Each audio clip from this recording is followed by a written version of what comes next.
Yeah, very good evening and warm welcome to all the participants who have joined us today in this evening on our live webinar. Thank you so much for taking your time and joining us today. Welcome, dear participants. Friends, at A1, we are constantly working to get the best of best speakers related to the not only to the finance field but also to the relevant fields whichever needs a proper guidance for us. It might be in the field of law, like the last session we had. From the session we had, what we had is a legal documentation and will writing. So we are constantly working with a lot other speakers, and stay tuned, and we will be shortly coming up with a lot of much more interesting sessions with not only in the field of finance but also with other fields. And today, we have somebody who has a vast experience in mutual fund, and a lot of takeaways will be there in this session, I promise you, my dear friends. And before I start, let me since let me start it with some golden rules of investing. Let me share the golden rules of investing. What is this rules? What I'm going to share with you, I would is a very, very vital and important, and everybody should follow this rule when it comes to the investing.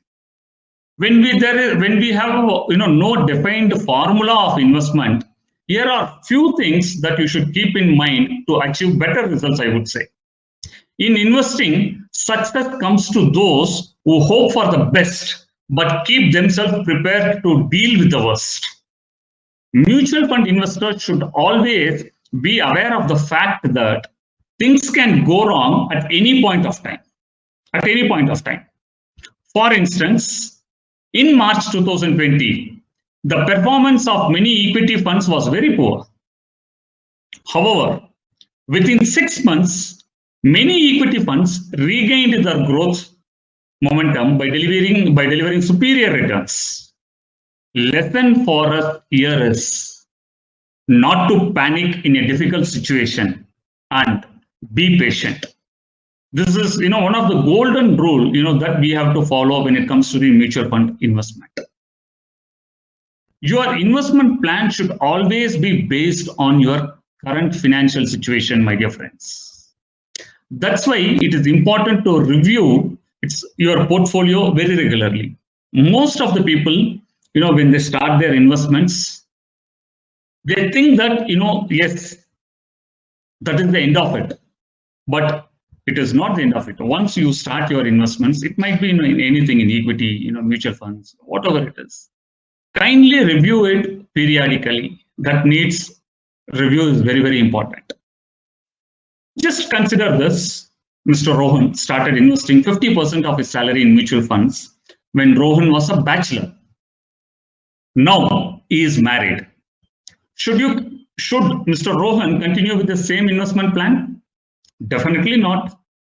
With marriage, his responsibilities have gone up, and hence his risk-taking ability also has gone down.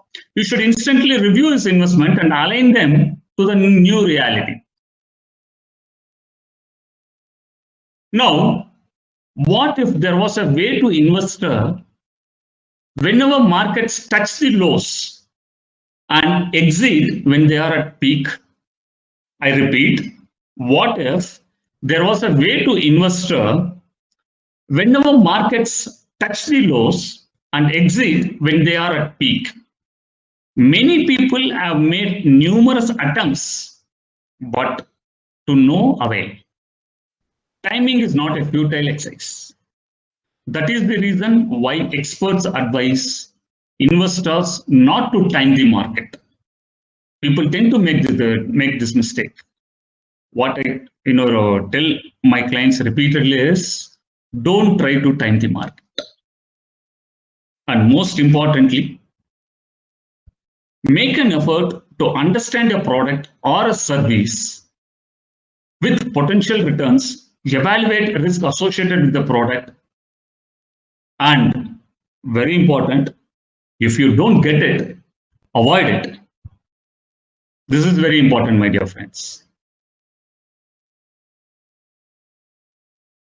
And another very important point, which I would, a common mistake normally, anybody makes is, friends, God has made each one of us unique. We all agree to this. Every one of us is unique, right? But we cannot find a person who looks, thinks, and behaves like us. When it comes to money and investment, we overlook this basic fact and assume that what has worked for others will work for us. So we often seek advice from friends, our relatives, or what we do is we copy what they have done. The plain truth here is just because something has worked for someone, it does not necessarily mean it would work for us. It's very important. Let me just say this with a simple example. You had a fever and you are seated in a clinic to see a doctor. You met your old friend sitting ahead of you who is also suffering from fever. I have a simple question, friends. Since both of you suffer from fever, would you take his prescription and buy medicines for your fever to save some money? Think about it.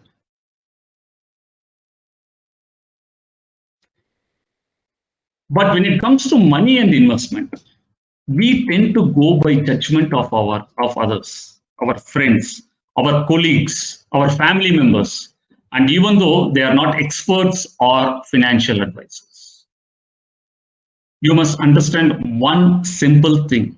You are different. You are different. Before deciding where to put money, you must consider a lot of things, which we shall discuss. Friends, with this background, I take pleasure in, introducing you, Mr. Gautam. Mr. Gautam comes with 19 years of experience in mutual fund industry. 19 years of experience in mutual fund industry. Presently, he is working as director in JM Financials, and previously, he was working with Bajaj Capital as national head in mutual funds. In the year 2003 or 2004, Mr. Gautam was the person who brought the idea of, he has worked a lot on financial planning. Financial planning is close to his heart. He has done a lot of work on financial planning. In 2003 and 2004, this gentleman has put a lot of efforts to bring the platform for financial planning, and he was, vigorously driving it. So financial planning is always, close to his heart. And with his experience of, mutual funds in the industry for the past 19 years. So, my dear friends, I take a privilege in, welcoming Mr. Gautam to our live webinar today. Let us, hear from him his experience and his thoughts on mutual funds, and let us learn from his experience. So, I welcome you, Mr. Gautam. The stage is all yours. Over to you, sir. Thank you, Hari. Thank you so much. Thanks for a nice introduction. And I must say, the way you have started the session with bringing the emotions, bringing the real the purpose behind investing, that's the right beginning. I would add something to it in simple words. People call themselves the intermediaries, or the people in the financial services call themselves as the fund manager, portfolio manager, money manager, wealth manager, and so many names. But believe you me, we are none of those. When I say Anjanay Gautam or Hari or anybody else, whosoever is in the industry, we are not the fund manager, portfolio manager, and others. If we are interfacing with you, we should not be money manager, we should not be portfolio manager, we should not be the fund manager. You'll be surprised. You must be surprised why I'm saying it. Okay, so let me give you the answer. If we are money manager, portfolio manager, and etc., then we are focusing only on our business, not on your growth or your well-wish. So we ideally should be the behavior manager for all our clients. So we truly manage your behavior, we truly manage your aspirations and emotions. If we are successful in doing that, then we are the real money managers. So that's the beginning with which I just come forward and share some thoughts.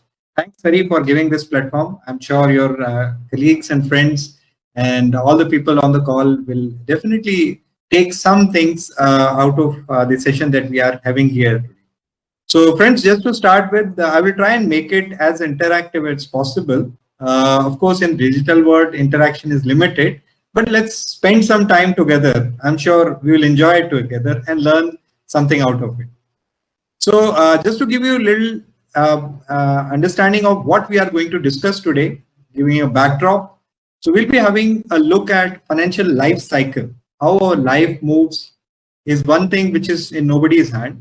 But financial life, how it moves generally for people, whether they are in business or service or what, we will just look at a glimpse of it in the financial terms. Savings.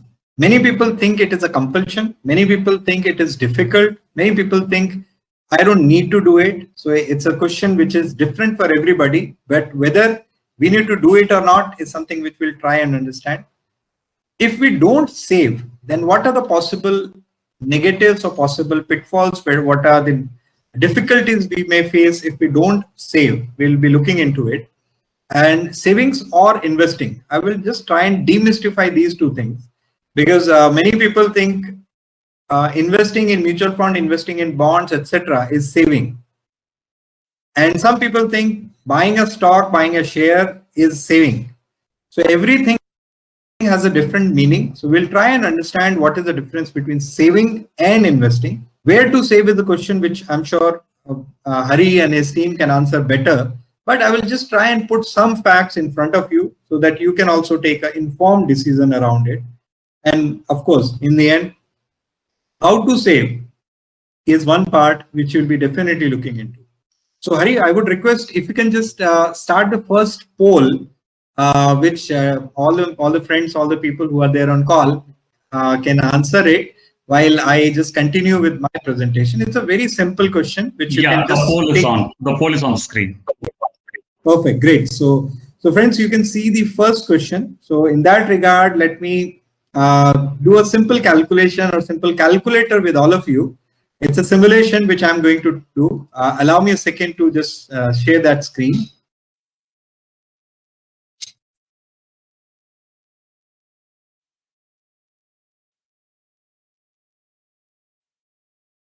Okay, Hari, for this, I would require one volunteer from the audience, whomsoever you deem fit. So let's do a simple mock game, simple quick game where let's see how many people are prepared for their retirement plan. Anybody? Sorry to interrupt, Mr. Gautam. Audience in the sense, you want them to come on audio call. Should I unmute them? Yeah, any one of them. Anyone. Friends, anybody who want to volunteer, you can raise your hands and I will unmute you. Anybody? Don't worry, there is no embarrassing thing or anything. It is a plan which will come out, and we are not going to take away. Mr. Hari Krishna, do you like to volunteer? Can you unmute yourself, Mr. Hari Krishna? Yeah. So we have the first volunteer. Yeah, we have Mr. Hari Krishna who has volunteered. I am unmuting. Sure. Hi, Hari Krishna. How are you doing? I think he's not unmuted yet. Seems.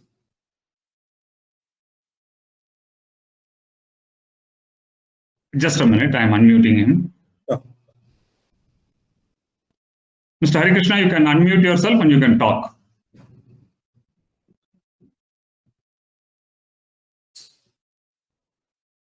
Hi, Hari Krishna. Can you hear me? Hi, Gautam. Hi, Hari Venkatesh. Able to hear me? Great. Good evening. Perfect. Thanks for unmuting. Now we have two Hari on the call. Great. You can call him Krishna. Great. And Great. call me Hari. Perfect. So Hari, may I ask some of your personal information if you don't mind? Sure, please. So don't worry, I'm not creating a matrimonial profile, but still, may I know your age, please? 36. 36. So look at the screen where I'm looking at the current age section. If you can see my mouse pointer as well. So I'm changing the age at 36. Okay.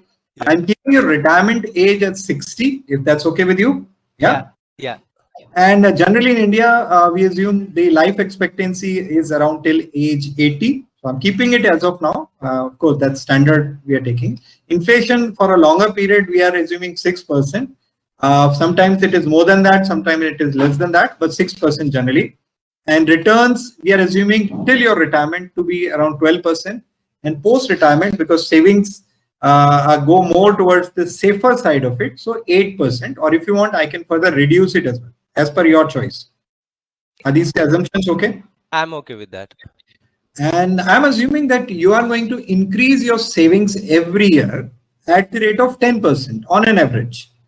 Yeah. And once you retire, post-retirement, I know you are only 36 years of age and still 24 plus years to go for retirement, but I'm just taking you virtually in that area or that environment where I'm saying that once you retire, that your expenses definitely go down because you're not moving around, you're not doing many things which otherwise you would do. So your expenses generally come down by approximately 20%. So which is what I'm keeping as expense change after 60 years at 20% minus. Okay, so these are some assumptions. I hope you're okay with it. Okay with that. No issues. Okay, great. So, Hare Krishna, just for my further understanding, currently the total monthly expense for running your household and everything put together, all your leisure activity and everything, how much do you spend? All your mandatory expenses, so to say. It's almost like 30. 30,000. So Yeah. on the left side, if you can see, I'm just making a small change where 25,000 is written. I'm making it 30,000 rupees. Okay. Yeah. So if you see at age 36 and at 30,000 rupees a month, if I go by this assumption and all the assumptions which are given above, by age 60, your monthly expense would be 97,000 rupees per month. Considering only one simple thing, inflation being 6%. Yeah. Okay. It's very, very basic, simple calculation. Now, because 60 is the age which we assume as a retirement, post 60, the earning would not come from the service or job or something unless you take up a consultancy or any other thing, which I'm assuming as of now, not as per this retirement planner. So post 60, whatever you have saved, out of that only you are going to take money out and earn your expense or rather spend for your expenses or any other thing. Yeah.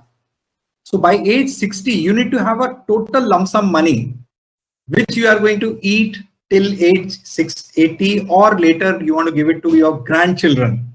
I don't know whether you're married or not, but I'm planning for your grandchildren as well here in this case. So I'm if you married, Gautam. I'm married. I have a kid. Oh, great. Great, nice. I'm sure you have a happy family. Best wishes. So just imagine by 60, you need to have a corpus through which you can keep your livelihood, you keep your expenses running. Any idea how much should be that the corpus should be? Can you just repeat it? That corpus point I didn't get. At age 60, how much Yeah. money you should have so that you can continue to spend say 90,000 rupees a month till age 80 and so on? Maybe plus 70 or 80 lakhs or plus something like that in a crore. Sure. Because I'll give you. monthly expenses will be something around 97,000 as I am seeing the inflation. So it should be more, I feel. So I'll give you the answer. That number has to be 1 crore 92 lakh rupees. Yeah. Okay. So at age 60, you should be having, going by the assumption, you should be having 1 crore 92 lakh rupees just to meet the same 30,000, which would be 97,000 rupees a month.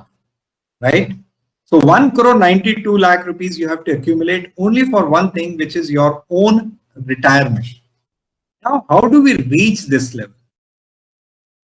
So for reaching this, Let me give you a few options, alternates. To reach this level, you need to save close to 11,640 rupees. If you can see my mouse cursor, this 11,640 is the amount which you need to save every month. I'm not sure whether you're saving it today or not. So 11,640 is the minimum monthly savings requirement for you to accumulate a corpus of 1.92 crores by age 60. Are you saving as much? Approximately not the same amount, almost nearing to that. Maybe Only for my retirement?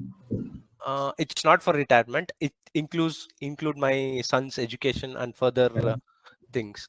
Not only for retirement, I'm saying.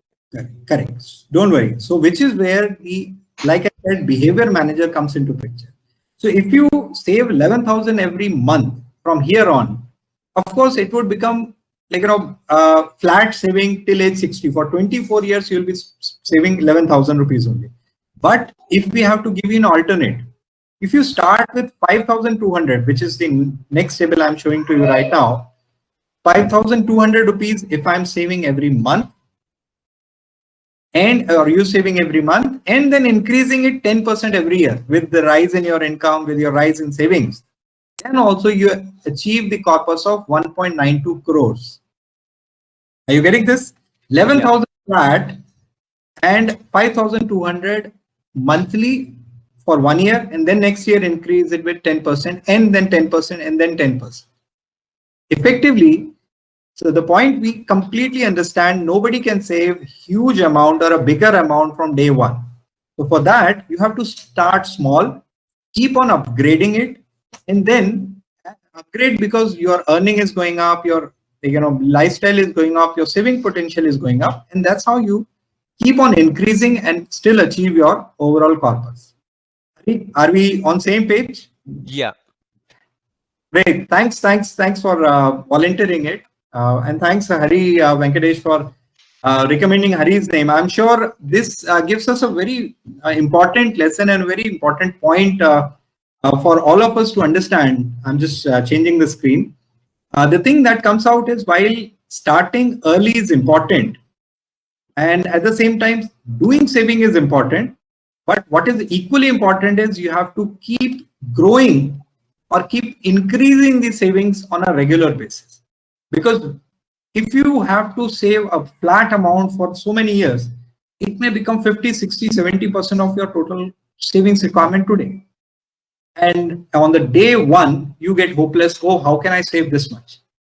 So we have to start small, keep growing in life, stature wise, and keep growing in life savings wise. Hari Venkatesh, any thoughts you want to add to this, or shall we move ahead on? Great. Yeah. So I assume, thanks, Mr. Hari Krishna, for volunteering. And I assume the results which were shown was assuming the returns at 12%. Am I right, Mr. Gautam? That's correct. That's correct. So assuming it at 12%. Okay. Yeah. Wonderful. Great. So yeah, we'll go ahead.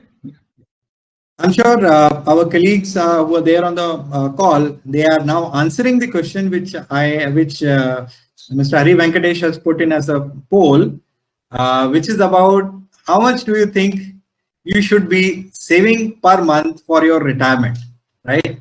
So Hari, do you have any answer to this question? Per month.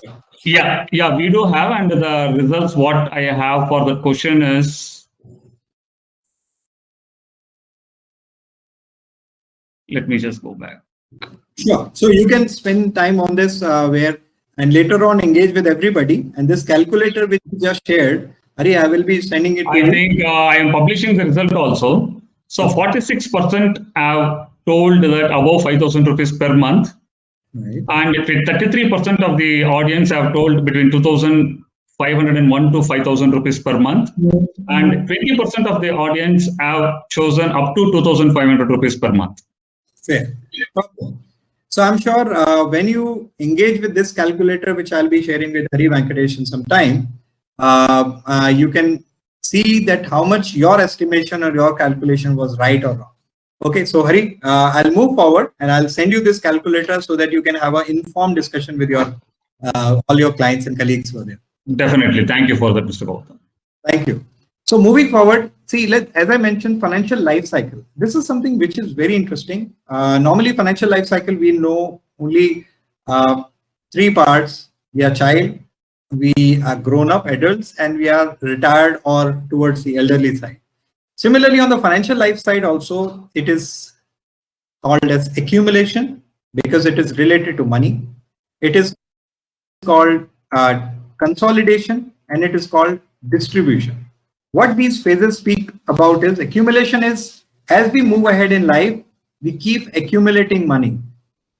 Consolidation is somewhere your salary growth may not be as high as 15, 20, 25%, but your salary growth may come down to 5, 6, 7%. Don't worry, it is not a decline. You've reached a level where salary growth slows down because you're already at a level. And here your life is also a little stable. Distribution is the one where there is no earning, and what you have accumulated so far, like in case of Mr. Hari Krishna, we just discussed. Distribution phase is the post-retirement or post-earning phase, which we look into. Now let's look deeper into all these three phases quickly. So in accumulation phase, so this is how the financial life moves overall. Accumulation phase, as you can see, it's a low income, not much income for many, high expense because we are spending on credit card, girlfriends or boyfriends or movies or tickets or vacations or mobile phone or PUBG or games or so many other things. There's no limits to it. Low savings because of the low income and high expenses, savings are either low or not at all there. Insurance is something which is not needed or needed in a different way. Many people confuse that we need insurance at this stage.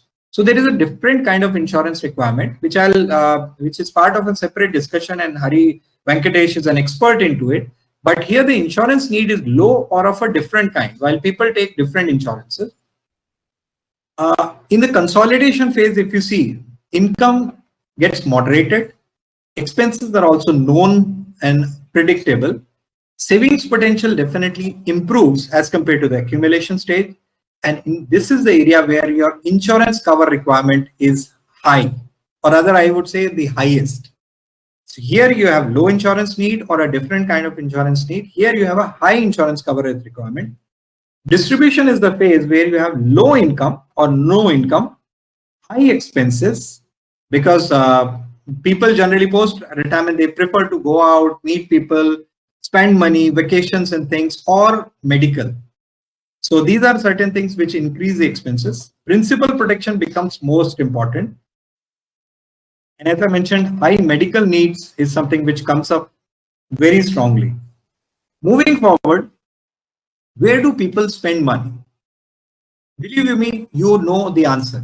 But like I said, we are the behavior manager. Let me give you another dimension to it.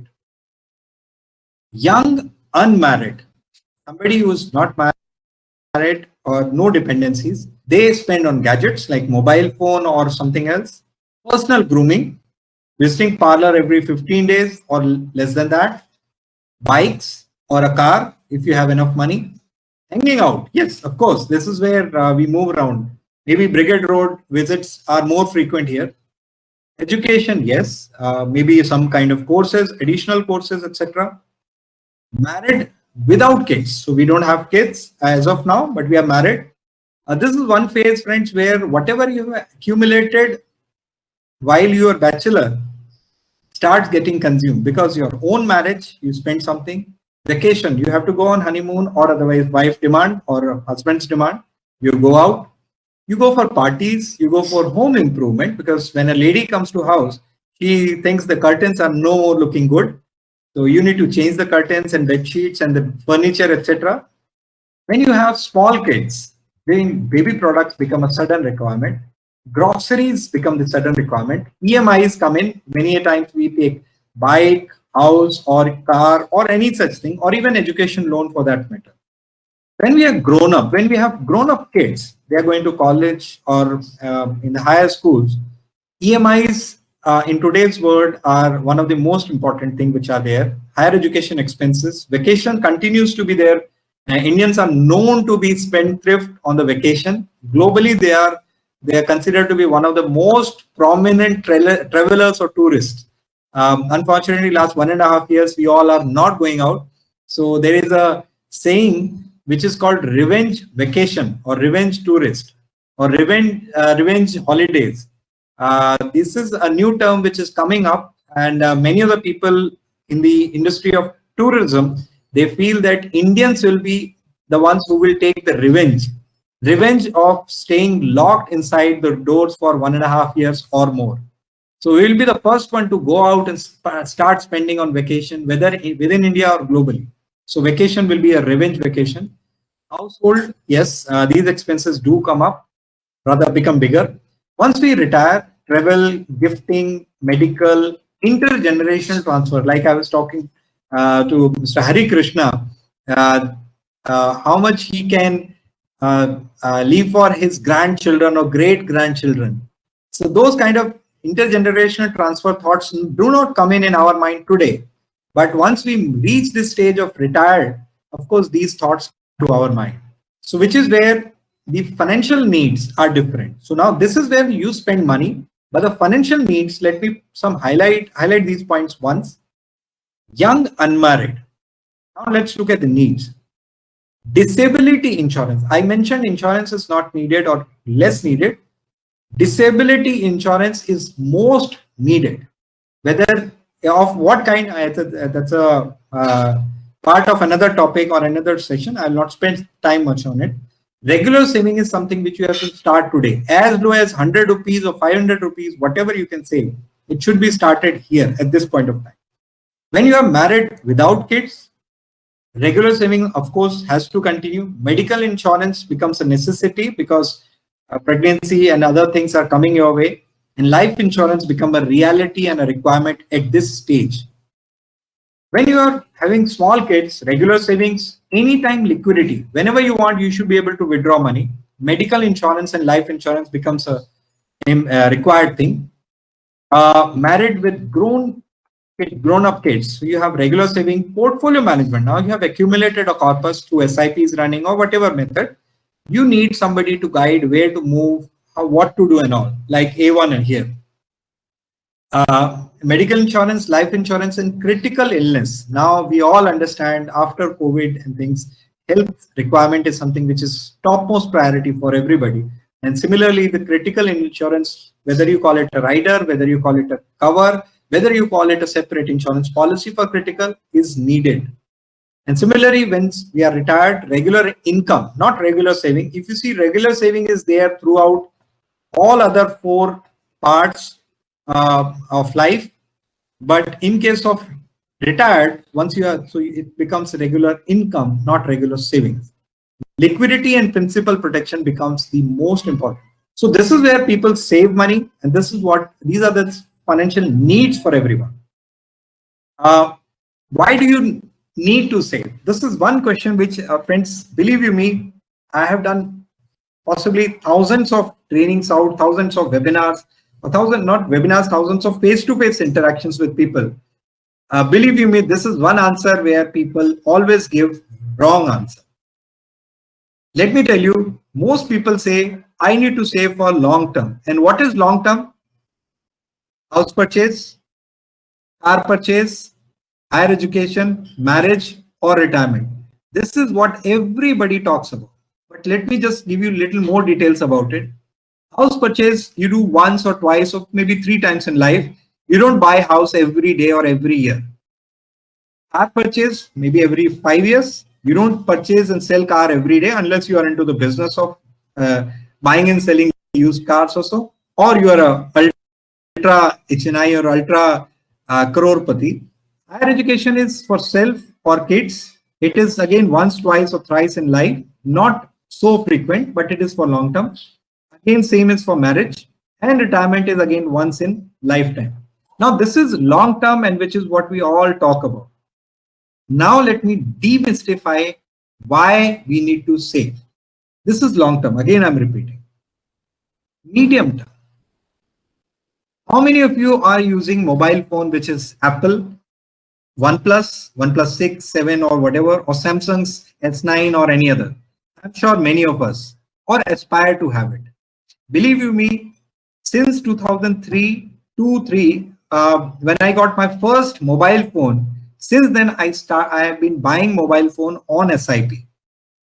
That time I used to do 500 rupees SIP, and every 18 months I used to have 7-8,000 rupees, and I used to buy the next Nokia mobile phone. And that's how every 1 year, 2 year, 3 years, I used to buy a new mobile phone using my SIPs. Even today, I use an iPhone, and thankfully this one is not a lakh of rupees. But next time I'm aspiring for a lakh rupees an iPhone, considering the fact that I'm saving 5,000 rupees a month, and it is going to be there for another 2 to 3 years. So today I use iPhone for 3 to 4 years and buy a new one after a few years. For that, I don't spend one big amount in one go. I save SIP using SIP and then buy a new phone. Clothes, accessory, home improvement, vacations, admission fees. These are all medium-term goals. Don't think you don't need savings for all this. Don't use credit card. Use your savings for this purpose, because these are the things which you are going to, in any case, spend for.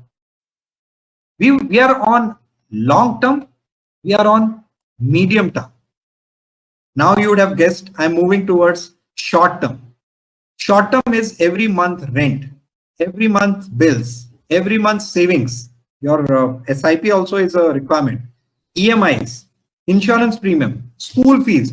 These are all the things which are needed. For this also, you can do SIPs. These need not be in equity funds or hybrid funds or something. They can be in as safe as possible, liquid, overnight, etc., etc. So we will talk about it, why savings needed for these kind of options. And last but not the least, you need saving for one more purpose, which is not long term, not medium term, not short term. And that purpose is contingency. COVID has taught many of us medical needs don't ask, don't give a time. They come up any moment, any time for all of us. Similarly, market opportunities. Mr. Hari Venkatesh mentioned about March or May 2020 being a sudden crash period. What happens next and all and all. May and April. So though March and April. So those were the times when they are giving you market opportunities and you have money. You can act on it. You don't have money, even if market opportunity is there, you can't act on it. So which is where contingency is equally important, which is what for which we need to save here. I'll just move forward and give you a few examples. If we don't save regularly, let's take example of Mr. A, B, and C. I'm not giving any name here.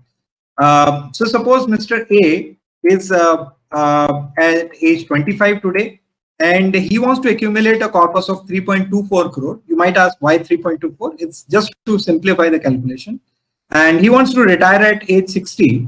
He need to save 5,000 rupees per month till age 60. Just going by the same calculation as we did for Mr. Hari Krishna, I'm doing the similar calculation here. Now, Mr. B, so here in this case, Mr. A will save 21 lakh rupees from age 25 till age 60. So that will be 25 lakh rupees worth of total savings he would do. Mr. B, who is age 35, I'm just highlighting here 25, and now Mr. B is 35. He also need to save, reach 3.25 crores, but he need to save 17,000 rupees per month. And he is going to invest total amount of almost 52 lakh rupees.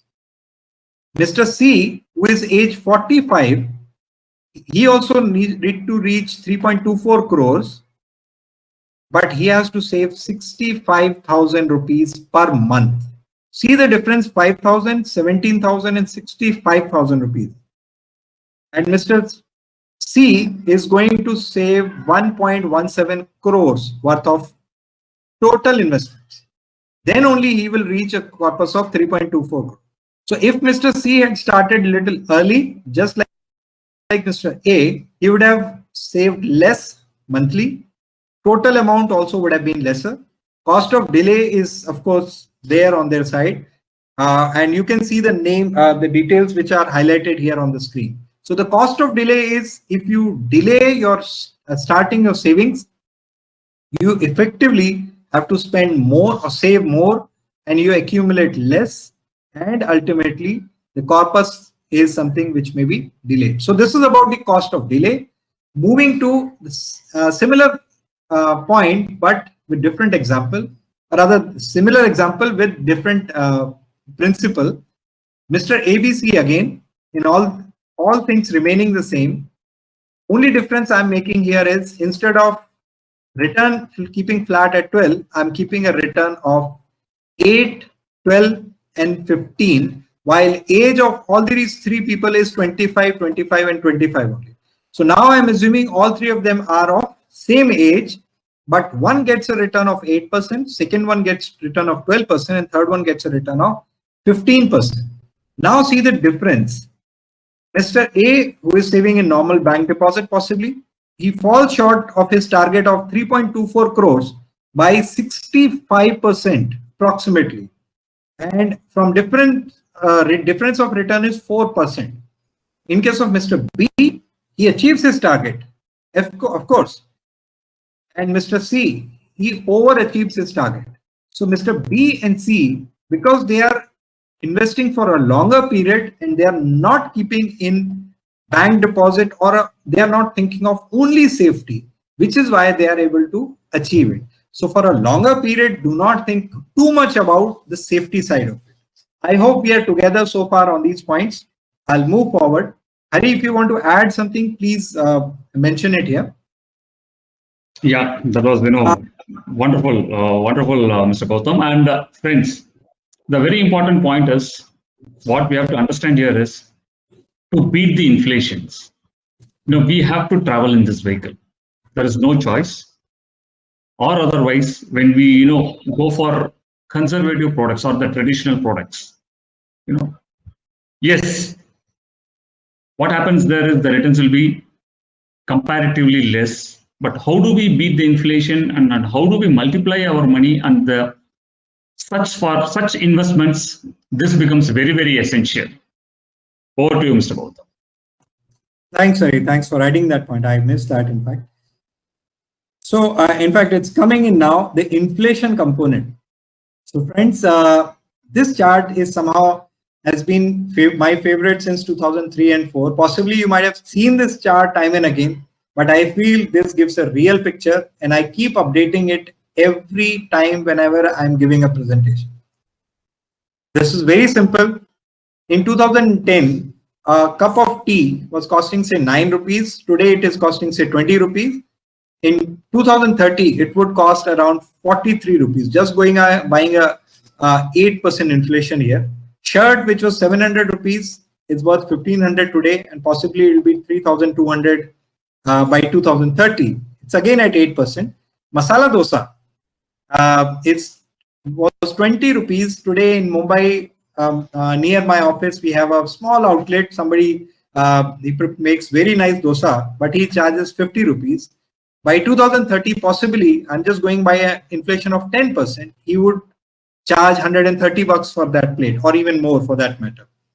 Mobile phone, we all know it, what has happened. I mentioned about Nokia phone, and in fact, it has already gone up from 7,000, 8,000. Today, I'm spending 60,000 or 70,000 bucks. Or tomorrow, I may have to spend almost a lakh or even higher. So that's an example at 10%. Rent, we all know what has happened. In Bangalore, Mumbai, we are in similar state. I'm from Mumbai, you are in Bangalore or nearby area. You would agree with this. But the one point which I want to highlight here is medical expenses. 2010, possibly it was 50,000 bucks, any treatment. Today it is 2.5 lakh or more. And by 2030, it would be in excess of 13, 14, 15 lakh rupees, because the inflation on medical is always high or higher than anything else, especially in the COVID period. Many of us have experienced this. The medical expenses, they may come suddenly and they can be substantially big. So we don't have to look at only and only inflation, friends. We have to look at inflation plus lifestyle requirement, plus which lifestyle requirement comes from this mobile phone example, plus the medical requirement. So there are three things. One is your inflation, second is your lifestyle requirement, and third is your medical requirement. Do not plan just keeping in mind inflation. Plan with these 3 points in your mind whenever you plan to save. That's a simple point which I want to convey on this slide. Now, Hari, I would request you to open the second question also for audience, because this is something which is related to the second question. Which one of the following is the most important factor while planning to save for future? You have gone through with the need, the requirements and things. Now you can see which one out of the four, whether it is inflation, whether it is how much I can save, whether it is lifestyle changes, or what I want to be in life. I want to live in US. I want to live in Canada. I want to go to any overseas vacation every year with my family, or XYZ, so many reasons. So these are some thoughts which I just want you to think about rather than me giving any answer. So Hari, if you have The poll is on the open, screen. The poll is on the screen, and we have till now 77%, 70% has voted for inflation, and 36% on what life I want to live in future. Great. So I'm sure we'll come back to this poll result in few minutes once we go. It will, believe you me, it will give a real insight. I'll not try and influence any answer for now. Let's come back to The this. numbers are changing. Yeah, I'm sure. Great. So I'll move forward. So let's look at very simple mantras for savings and investment. So what is the most common practice? How do we save? We say 100 rupees is my income. I spend say 70 rupees or 80 rupees. So I will save remaining 20 or 30 rupees, whatever is there. So 100 income, 70 rupees expense, 30 rupees I will save. While it should be other way around. 100 rupees is my income. I need to save 40 rupees or 45 rupees or 43 rupees. And that's how it should be the expense. Please change this equation of your financial life. Instead of income minus expense equal to savings, change it to income minus savings is equal to expense. Sit with Hari Venkatesh once and his team once, understand what is that savings requirement for you, and then plan your expense, not the other way around. Don't plan your saving basis the expense, plan your expenses basis the savings that you have. I'm sure, Hari, you agree with this. This is a very, very important point which I want to carry and I want to convey to each one of us who is there on the call. Some more investment mantras. Save regularly, no doubt about it. Commitment is required. Many of us save, but not every month. Sometimes we save, sometimes we don't. 3 months we save, when market comes down, we stop. Don't do that. That goes against the principle of saving. Accumulate. Control the urge to withdraw. If you need money, think of options which is apart from your investment. Do not break your investment. If you break your investment, the rule of power of compounding gets broken. Do not break your investments, otherwise the power of compounding goes away. Third thing, returns. What are returns? There is nothing called return. Return is only if you spend time in the market. Timing the market is not important. Time in the market is important. Allow rupee cost averaging. Sometimes it is up, sometimes it is down. Stay there. I have my neighbor. They were very concerned. Market is going up. Should I invest? Market is going down. Should I invest? My investment is all in equity and everything. I want to add more because I've got bonus and XYZ. I said, relax. Let's do one simple thing. You have got 1 lakh rupees. Start a daily STP. Daily transfer plan. How? 1 lakh rupees total. 1,000 rupees every day should go from your liquid fund to equity market. And it will continue for next 3 months period. Whether market goes up or it comes down, you are happy that my 1,000 rupees got invested today. If somebody says, oh, market is up, don't worry. My investment is only 1,000 rupees. Next day market is down. Don't worry. My 100 rupees today got invested. So every day some investment is happening. Now they're happy. For last 4 or 5 months, their money is getting invested every day, and they don't come and bother me every day because they know their money is getting invested every day. Similarly, whether you're doing daily, weekly, monthly, it's your choice. But if you're regular, you do not have to worry about returns, ups, downs, and things of the market. And last but not the least, on the mantra side, wealth creation.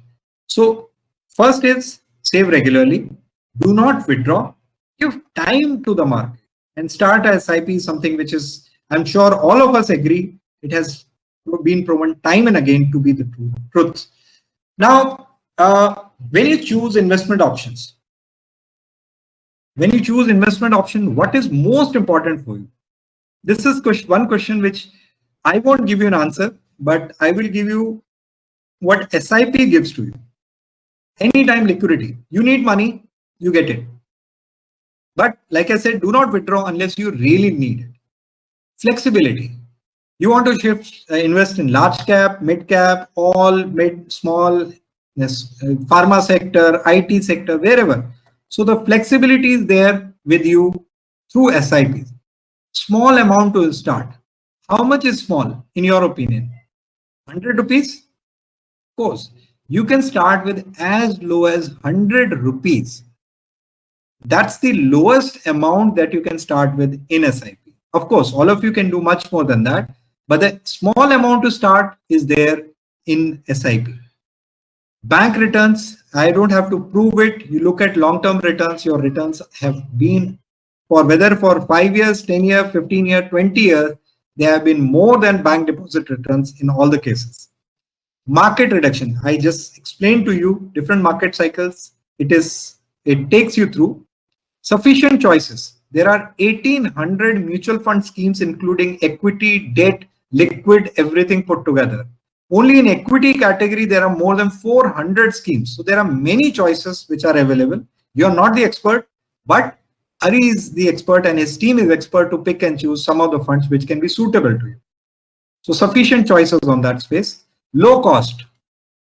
An expense of 1% or lesser is one of the lowest brokerage in any industry. If you go to real estate, you spend more than 2%. If you go to banks and all, do you know, just to give you an example, when you put money in an FD, you get 5, 6 or other 6.5% return. But when you go to take loan, they charge you 9, 10 or even higher. So that is the spread, that is a brokerage effectively. So the cost part in mutual fund is as low, or rather it's so low, which becomes one of the most preferred option in terms of cost side of it. Automated saving, you don't have to worry about. Somebody will come and take money out of your bank every month. No, not a fraud, but S.I.P. has a facility of auto debit your bank account. So you start and give a mandate on a fixed day, a fixed amount will go out of your bank account. And if you want to increase it next year, you can give instruction today itself. Today I'm saving 1,000 rupees every month. After 13 months or after 1 year, make it 1,500. After 2 years, make it 2,000. After 3 years, make it 2,500. It is completely fully automated, and Hari and team can explain you more about it. Paperwork is so small. Now online facility and all those things are there, which you can take help from Hari. Online convenience, as I mentioned, and tax efficient, because mutual funds enjoy the capital gain part and it is not an interest income. So which is where the tax efficiency is also much higher in case of S.I.P.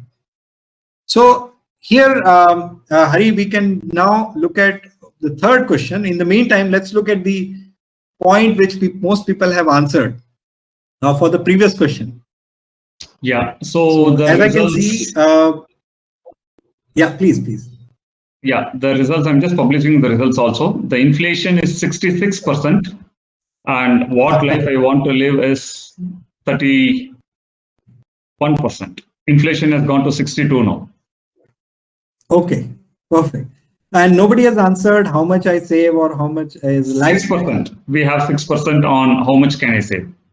And anybody on lifestyle? No, none. Okay. So, friends, this is one area where we all need to correct. I may be wrong, but lifestyle changes, I'm surprised that none of us have selected. If you go back to the slide which I had mentioned a while back, I will just for your reference, I'll go back few minutes and yeah, this slide where I mentioned inflation is one part, lifestyle is two part, and three is the medical. So combining these three, the overall lifestyle change is something which should be one of the most important factor when you plan for saving for future. But like I said, I'm surprised that none of you, 0% people have thought about lifestyle change. What I want to be in life or how I want to live my future life is your aspiration. But what medical requirements, how this social life will change, and inflation, of course, is there. Let me give you one more example why I'm saying this. Go back 25 years. Ask yourself, how many of you had television in your house? I'm sure many of you would say yes. Now I'm asking the second question. How many of you have got more than one television at home? Possibly some of you may have. Second question. How many of you were using mobile phone 25 years back? I doubt. 1995, nobody in India or rather very few people in India were using mobile phone. Today, every house has got 3, 4, 5 mobile phones. This is a lifestyle change. It is not in your control. How many of you had a computer or a laptop in your house 20, 25 years back? I would say hardly few. Today, you may be having at least one computer or a desktop or something in your house. This is again a lifestyle change, which was not there earlier. So there are lifestyle changes which are happening and which we are not realizing. 25 years back, we used to get clothes mostly stitched by the tailor who was there in our colony or near our place. Today, we buy mostly branded clothes or from showroom or somewhere. So that's one area where lifestyle has definitely impacted. Hari, please let me know wherever I'm deviating on the time front. No, you can carry on, please. Yeah. Okay, thank you. So now, so which is where lifestyle change, if nobody has selected, I would suggest keep that in mind and plan accordingly, because lifestyle includes inflation, lifestyle includes the modern changes which are happening, and it includes even the medical expenses. So don't make it zero, make it a real, much higher value in your consideration when you plan for future. Hari, now I would request you other question also, you can put it on live, which is the most important factor for you while selecting the investment option. Option means whether it is in S.I.P mutual fund, whether it is insurance, whether it is a bank deposit, whether it is real estate. All these options, when you choose, what is the first thing that you want, whether you want high return, whether you want anytime liquidity or anytime withdrawal, whether you want low tax or you want more than bank returns. So what comes to your mind when you choose an investment option? So that's something which I leave it on all of you, and I'll move forward and we'll come back to see your responses on this question. Okay. Now, you would have understood by now that S.I.P is something which we are saying required for everybody. Let's spend now some time specific to S.I.P and how it can be done and how it can benefit you. So far, we discussed about your financial life. Now let's look at S.I.P. Rupee cost averaging. So markets falling. How should I react? Let me show you. This is 12 months period which I'm showing on the screen where you're saving every month a fixed amount, say 5,000 rupees, just for example. So every month, because you're saving 5,000, first thing that is happening is over a period of 12 months, 5,000, 5,000, 5,000, you have invested 60,000 rupees, and this 60,000 has become some higher amount also. And markets are falling. This red line is showing the markets are continuously falling. What is the benefit for you in this scenario? You would say markets are falling and I'm saving every month. If you know the concept of break even price or BEP, That's something which comes into play here. Because every time you're purchasing at a next lower level, your break-even price is coming here. So next time when market starts moving from here to here, moment it crosses this level, you are into profit. So market has fallen here and market bounced back from here.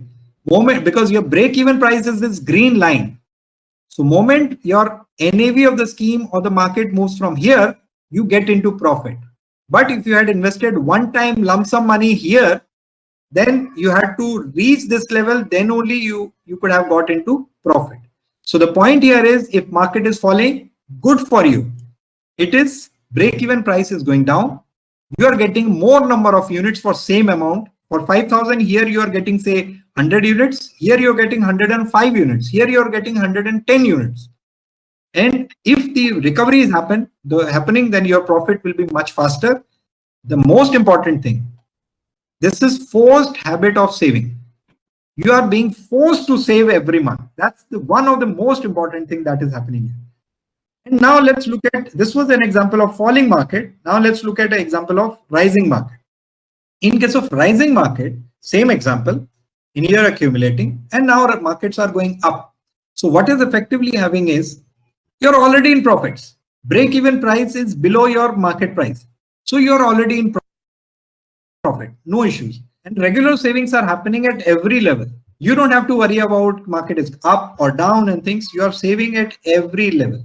Wealth accumulation and creation is happening. And in the money, the concept of in the money says that you are not in loss or you do not have any loss. So in the money, in the concept of financial terminology, means you have more money than what you had invested. So, or rather, in other words, you are in profit. So in the money will always be true in case of a rising market. While in case of a falling market, you will be accumulating more units and your break-even price will be lesser. So that becomes very, very effective. Now you might say, no, market do not move in one direction. Market moves in different direction. Let me give you the history of markets. Markets have moved from, I'm showing you example from 1995 till say January 2021. So this is just simple chart which is showing different phases of markets. And just to answer your point, in case if you have this thing in mind that market do not move in one direction, I agree with you, because you look at 97, 98, 98, 99, Ketan Parekh, January 2000 to December 2000, this was IT bubble burst. 2008, that was the Lehman crisis or financial crisis. January 15, post the new government, there was a sudden market correction and crash because market, this was the time 2014 when new India government came in, market went up suddenly and then there was a correction. And there was some issues in the market. So here also you had a fall in the market and people were apprehensive. January 2020 to December 20, we all have seen, and Hari Venkatesh also just mentioned about it. This was one phase where suddenly market fell. Every time there was a market correction and still people made money. How? Just by staying in the market. Let me give you an example. All these 6 cycles which I showed to you, do not get scared with the so many charts. I will take you pinpointed to specific things here. Okay, let's look at this. In April 98 to March 99, if you had invested lump sum money, you would have got into BSE Sensex at 3,970 level. Means if you are above this level, then only you are in profit. But if you had done S.I.P, you were at break-even price was 3,300, 3,300 or 3,291. Similarly, in January 2000 to December 2000, if you had invested one time, your break-even price was 5,000. But if you invested through S.I.P, your break-even was 4,600. Here in January 8 to 2000, December 2008, 20,000 was the break-even price lump sum, and for S.I.P it was 14,000. In case of January 15 to December 15, it was 27,000 was break-even price for lump sum. For S.I.P also similar, different market cycles. Nobody is at loss. Now here in January 2020 to December 20, for lump sum, the break-even price was 41,000, but for people who invested through S.I.P, this break even was 37,000 rupees. Or in other words, if you had started through S.I.P, if market was above 37,000, you were in profit. While for somebody who invested in lump sum, if market crossed 41,000, then only they got into profits. So this is a very simple presentation that we should not stop our savings and S.I.P during down markets. Down markets are very good opportunities to get higher returns. So this is one part which I wanted to show to all of you. Some of you might ask, where should I invest? Should I invest in real estate, large cap, mid cap, small cap? If you can see this chart, which is there on the left hand side, this red color signifies real estate.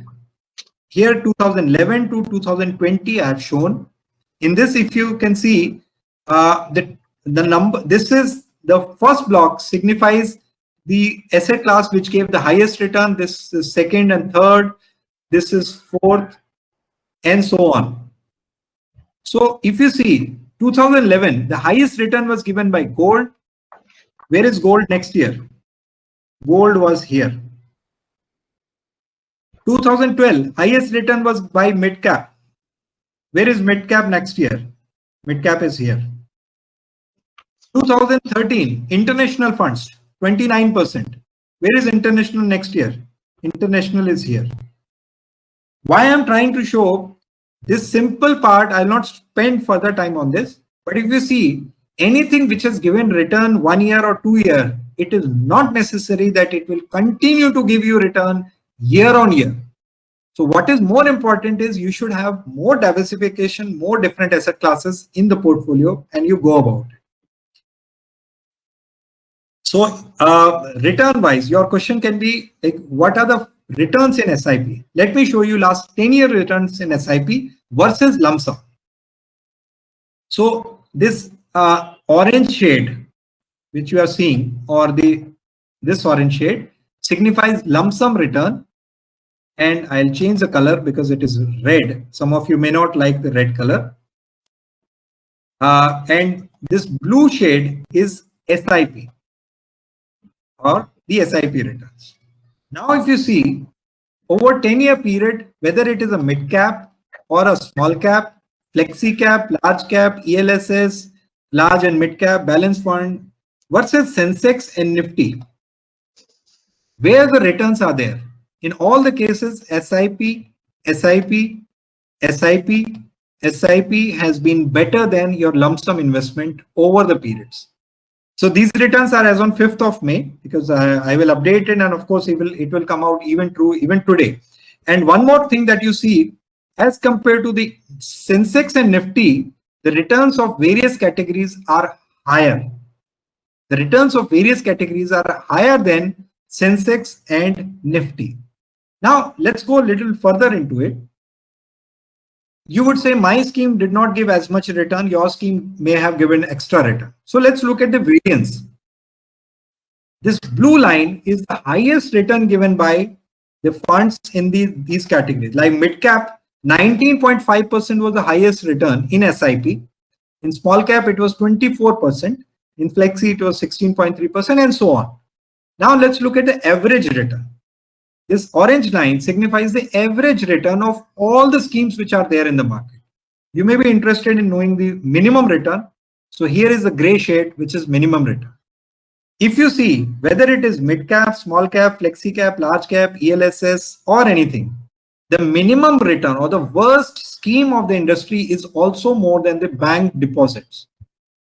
I'm repeating, it is more than the bank deposit: 8.6, 8.9, 10.3, 11, 8.6, 14.4, and 9.5.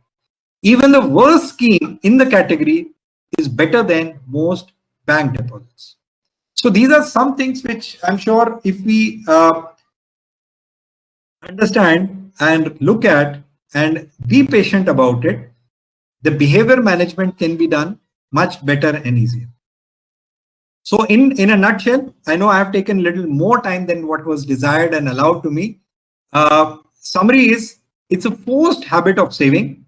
It it is automated investment, anytime liquidity, high return potential, paperless transactions because you can do everything online, market volatility, that means you don't have to worry about whether it is going up, coming down, and you can increase your SIP amount every year depending on your choice. So that's something which you can completely control and it takes care of it.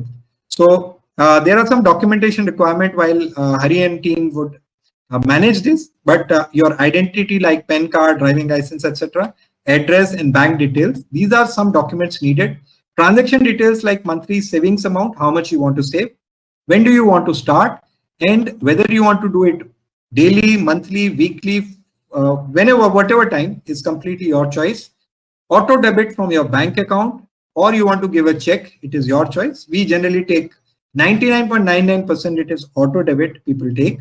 And debit mandate, which is like you might say that where my money is going or who is debiting my account. Do not worry. This debit management is completely controlled by an entity which is directly under RBI. This entity is called NPCI, National Payment Corporation of India. You know about UPI, Bhim app, etc. So NPCI is the one which is managing all the payments, auto debit, auto credit, etc. So it is NPCI which manages all these debits and everything. So this is about the SIP in a nutshell, which this nutshell was more than an hour, but I'm sure you have enjoyed the journey so far. So A1 is something which is there for you anytime, and Venkatesh and his team will take care of it. But before I say thanks to all of you, I would request Hari, if we can look at the answer to the previous question that we had asked. Yeah, I think most important factor to choose investment option was the question. Precisely. And 52% of the audience have voted for high returns, and 29% of the audience have voted for safety of money. 11% of the audience have voted for more than bank returns. 5% have voted for withdrawal when needed. So the highest vote is on high returns. Okay. Right. So Hari, before I hand it over back to you, I would just explain this point. High return is something, friends, there is no relation to high return, because high return can be 10%, high return can be 5%, high return can be 50%, right? So it has to be relative. There should be some comparison. What is high return? That's one point. And Hari, is it possible that we can take one more volunteer? I want to ask one question, very simple question. Anybody? Definitely, yes. Yeah. Friends who wants to volunteer, you can raise your hand. I think Mr. Sandeep Bhaskar has raised. Let me unmute. Sure. Is it unmuted? 1 minute. Hi, sir. Can you hear me? Yes. Yeah, Sandeep. Sandeep. Yes. So, Sandeep, I have two simple questions to you. If I suppose you have, say, 10 lakh rupees as investment in the market, Okay. market falls by some points, some percentage, right? So, give me one answer out of the three options. Which percentage is okay with you? Okay. Whether 15% to 20% fall is okay with you. Whether no fall, 0% risk, means you don't want to any fall in that, or you say no, I want minimum 8% return. So 20% fall, 0% fall, or minimum 8% return. Which is what you want? If I have to choose, out of the three. Okay, I've been given 10 lakhs. It's already invested. I don't have any. That's correct. Money to invest it. Is this the basis on which I have to decide? Sorry, your voice is breaking. Your voice is breaking. I think probably Hello? network connectivity. Hello. Yeah. Yes, Mr. Sandeep. Yes, sir. So I'll just repeat the question once again. You have 10 lakh rupees and you have already invested. Now I'm giving you three choices that market might fall, and which option would be would you choose? So your voice is breaking. Okay. Okay. So which option would you choose? I would choose the third option, sir. Which is minimum 8% return. Yeah. Okay. Now, so that's the minimum 8% return. On a higher side, how much return would you want? Around 18%. If I give you 40%, Oh yeah, I would love that. if I give you 70%, Why not? perfect. So this is actually the call in portfolio management. This is called perfect. Sandeep, thank you so much. I wanted to draw one point from this conversation, which I have drawn, and now I'll explain it why I asked this question. Question was that if you have money and market falls, then how much is your risk appetite? Risk appetite can be negative 20%, 0%, or I want minimum 8%. Like in case of Mr. Sandeep, he said, no, I want minimum 8%. I don't want any risk. So his bottom or rock or say bottom protection is 8% minimum has to be there. He won't go below this. Upside is no limit.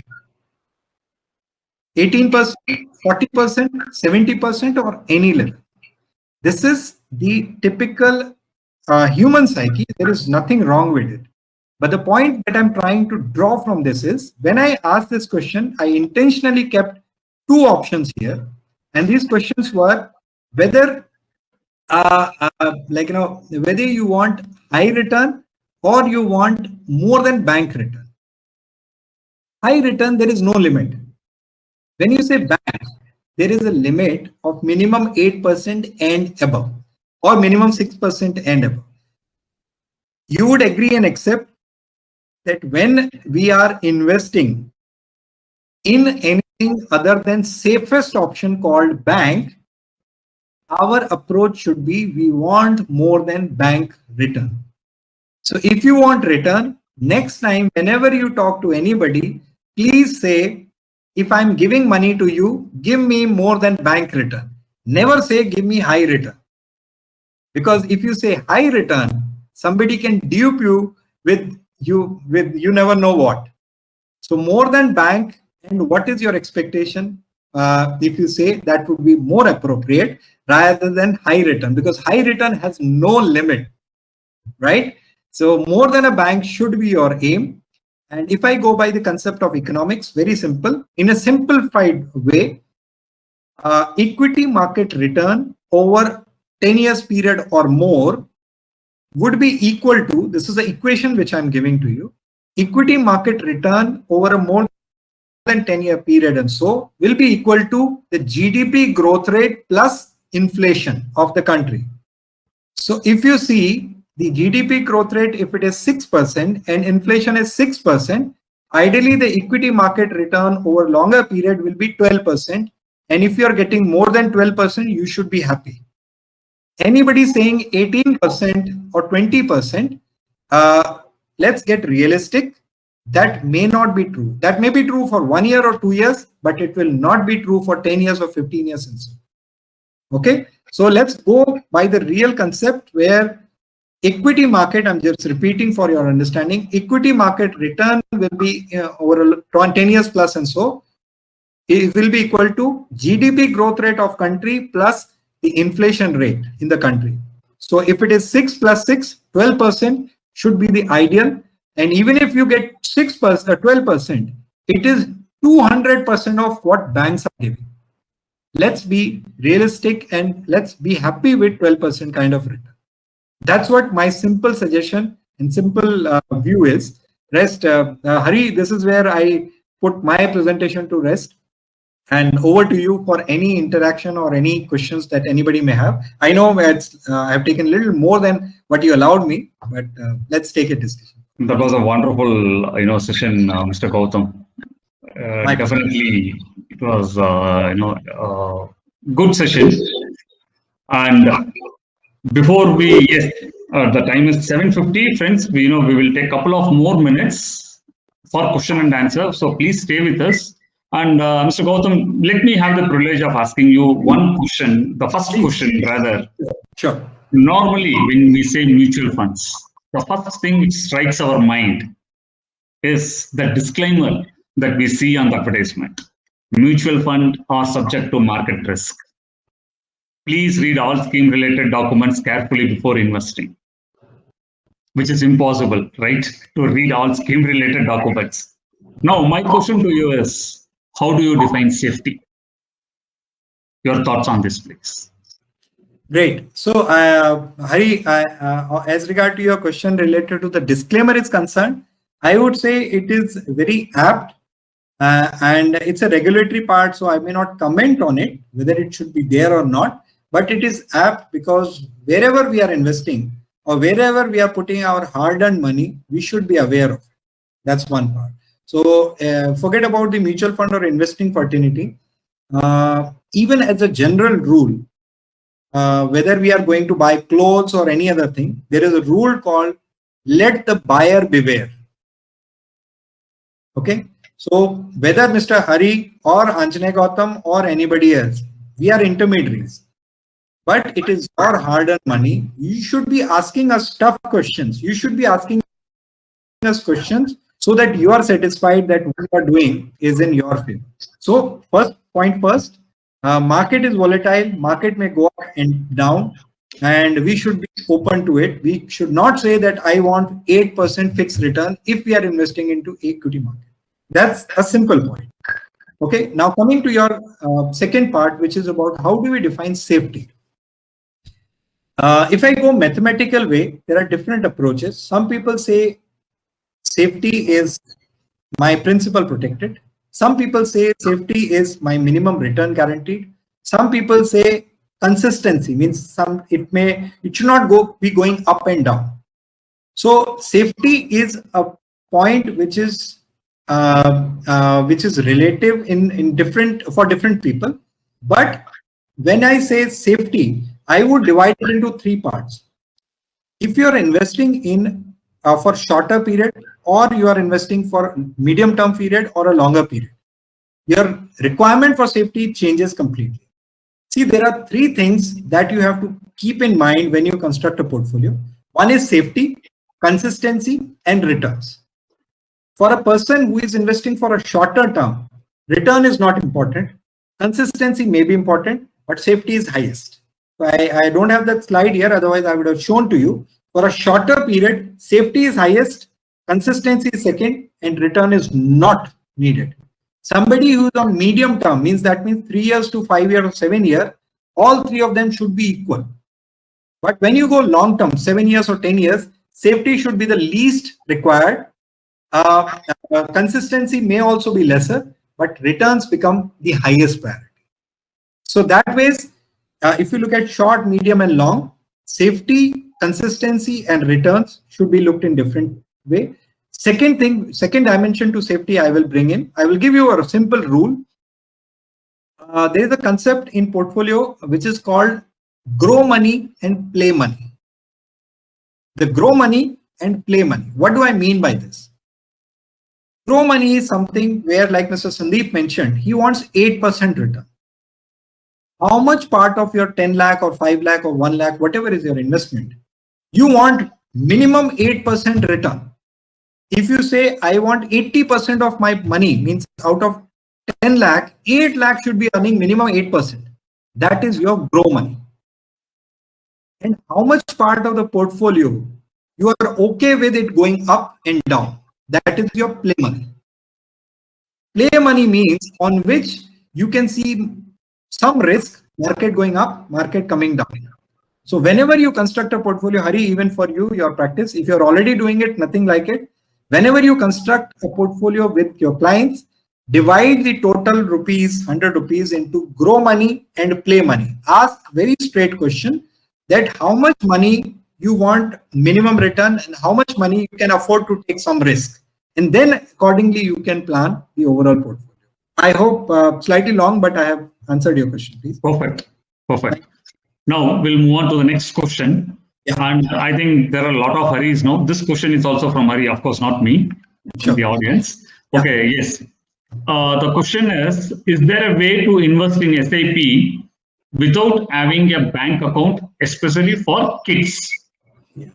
So if I have to reframe this, can minors invest in SIP? Yeah. Second part is true, which Hari Venkatesh, you have added. Minors can invest in SIP, but now it is primarily for the investor, say minors benefit only. The bank account is something which is now needed, right? So because ultimately the money will be transferred or rather handed over to the investors. So the bank account now has to be in the name of the child, whether operated and so which is where a minor should have a bank account and from which you should be doing the investment. But simple answer is yes, minors can invest, guardians can help, guardians can invest on behalf of investor, but money has to minor bank account should be mentioned. It should have. And believe you me, there is now it is very easy to have bank account for your minor kids and there is no issue with that.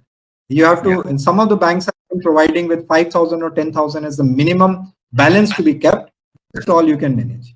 Okay, so a bank account for minors is possible, and for mutual fund you would require a minors bank account. And last point, yes, you can invest in minors name in mutual fund for SIP or otherwise. I hope that answers. Yes. Now there is one more question, two more questions from Mr. Hari.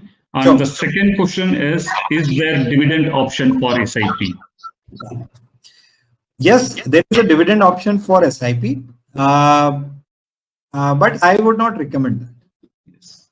Unless you need money. See, if you need money, it is in your hands. You can anytime withdraw.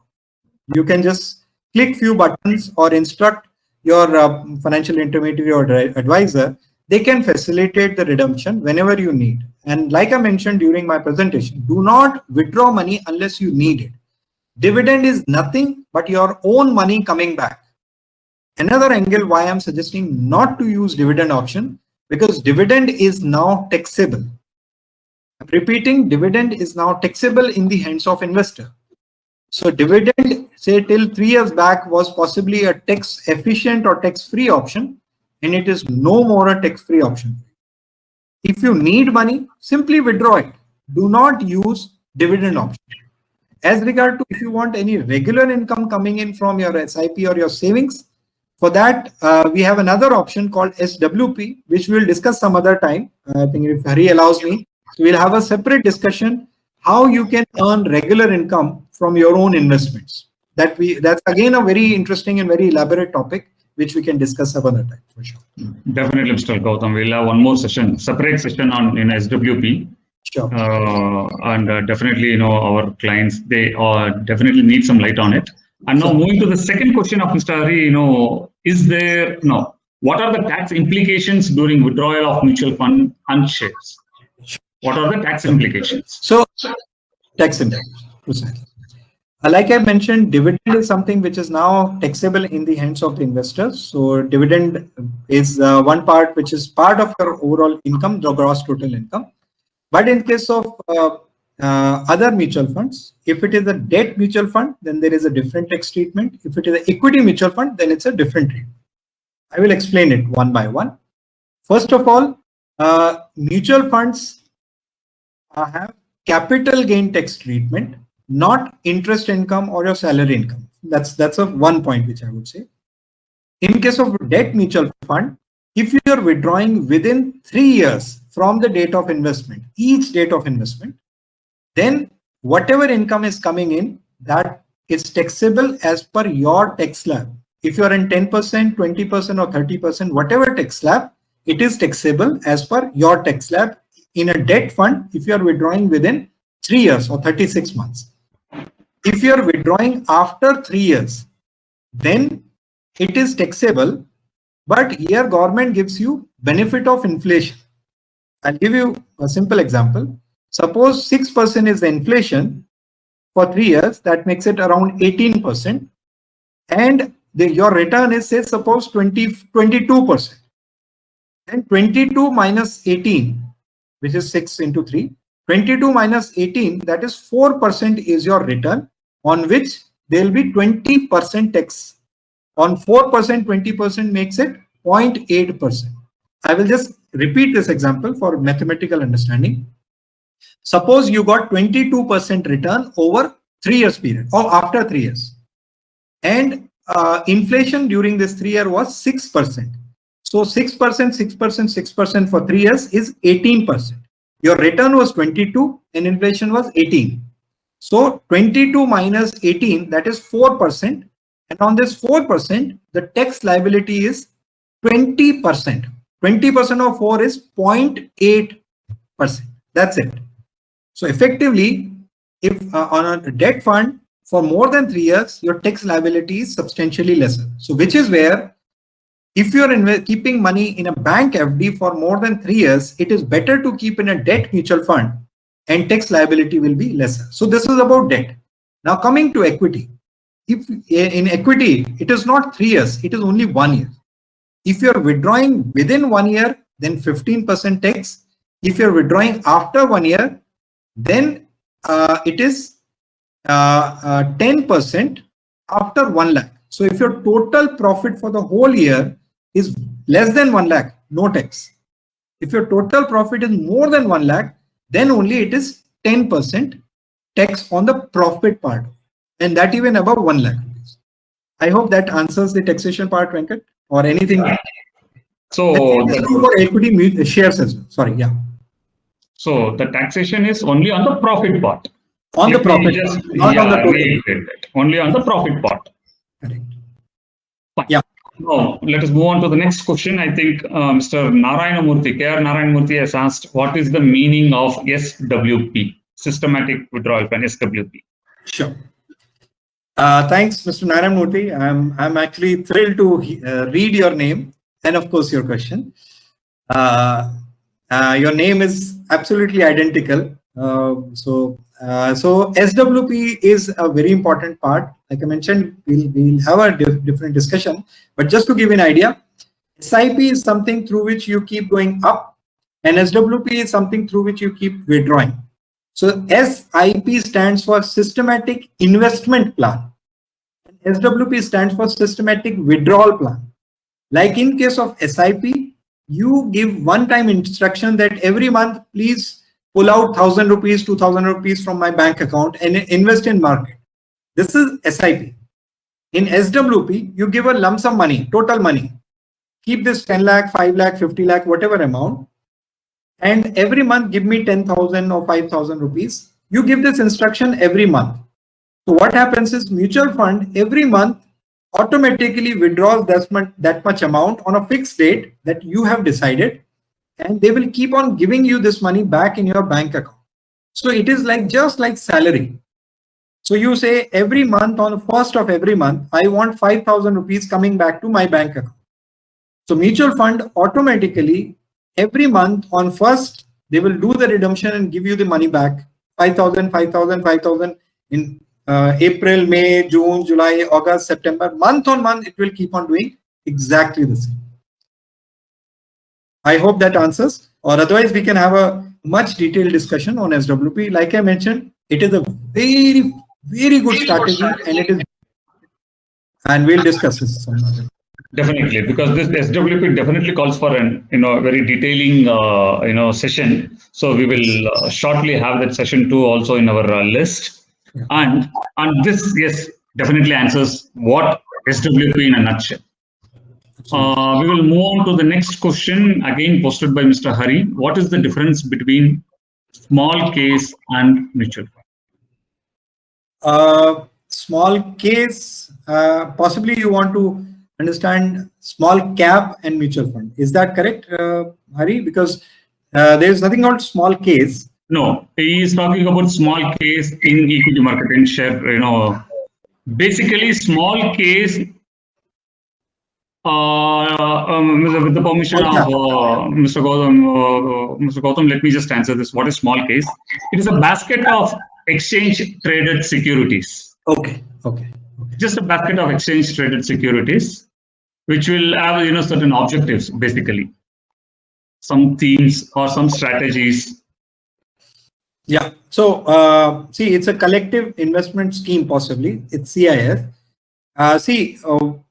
In the regulated world, I know broadly 3 types of allowed or regulated market products. One is called mutual fund, which is a licensed product from the capital market regulator. Second is called PMS or portfolio management schemes. Or third is called AIF or alternate investment fund Cat 3. So these are three different types of schemes which are allowed by SEBI to collect money from investors and allowed to be invested in stock markets. It is through mutual funds where investment can be, as I mentioned, as low as 100 rupees. In PMS, where it has to be minimum 50 lakh rupees, and AIF, where it has to be minimum 1 crore or higher. Okay, so apart from this, if you are doing any other kind of structure, product and things, that can be done by the registered investment advisor, okay, in the form of portfolio baskets and things. So it has to be compared very clearly. If you have any specific product in mind, we can discuss about it. But if there is any other product which is not regulated, I would suggest you have a clear look at it, look at the regulations and things as well, so that tomorrow you don't get into any difficult part. Just to tell you, chit funds and committees, and these are few practices which are there in the market, which are as per regulation not allowed. And in case if something happens, regulator or government will not come to your rescue or your support. Okay, so I don't know whether that answers your question, but anything which is not regulated, anything which is regulated is not known as small case in my knowledge. Mutual fund, PMS, AIF, these are three things which are very clearly regulated and licensed. Beyond this, in my knowledge, there is nothing which is available under regulatory environment. So Hari, if there is anything which is not in my knowledge, you can answer it, or at least on the regulatory front, I cannot answer this point beyond this. You're on mute. Hari, you are on mute. I'm sorry. So all the small case or modern investing products based on some, simple ideas and which we can definitely model portfolios and baskets. They may be offered by some intermediaries and so, but let me very clearly, any advisory or any model portfolios and baskets, they have to be under a specific license that is called RIA license or registered or research analyst RA license of the SEBI. If it is under either of the two licenses, then only you should be investing. Otherwise, tomorrow the intermediary at least may get into some difficult position. If they are compliant, perfectly all right. Okay, so they are high conviction portfolios created by some of the intermediaries, and if they are compliant, perfectly okay. Perfect. I think that we have answered almost all the questions raised by the participants. So friends, yes, financial planning is very important, and investment in various type of instruments. It can be your risk. We have to consider, we should always have a diversified portfolio. Don't put all eggs in one basket. Have guaranteed returns, that is risk-free growth. The first primary and foremost is protect yourself, protect your family, which is primary, importance. Have adequate risk cover on your life. Have a proper disability insurance and have a proper mediclaim and critical illness insurance. This component will be your basement, where you have to make this very strong and then start building your portfolio. Make your basement strong, friends. Without making your basement strong, don't start building the floors.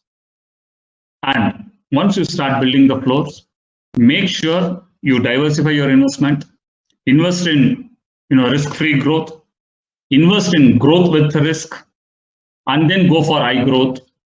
And lastly, you can play with speculation.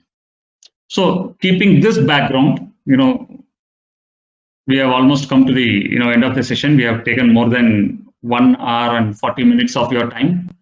And thank you, Mr. Gautam, for your very detailed insight on S.I.P, and the presentation was too good. My pleasure. My pleasure. And taking us to various, So taking us through, various, details, which is definitely needed for every one of us to know the basics of, investments. Thank you so much for, joining us today among your busy schedule, and the two on a weekend giving us time. Really Absolutely. appreciate it. And Truly my pleasure. I will definitely come back to you with. We'll have one more session shortly. Offline I will get connected and we will align the dates. So thank you, dear friends, for joining us today. And we will come back to you with our, next webinar topic shortly. Thank you so much for joining us. Stay safe. Get vaccinated. Thank you all. Take care. We are ending the session with this. Thank you so much. Thank you, Mr. Gautam, again. My pleasure. Thank you so much. Thanks for your patient listening, and thanks, Hari, for this platform and nice interaction. Very well informed questions that you have. Thank you so much. Thank you. Very well. Stay safe, please. Take care. Thank you. Friends, we are ending this session.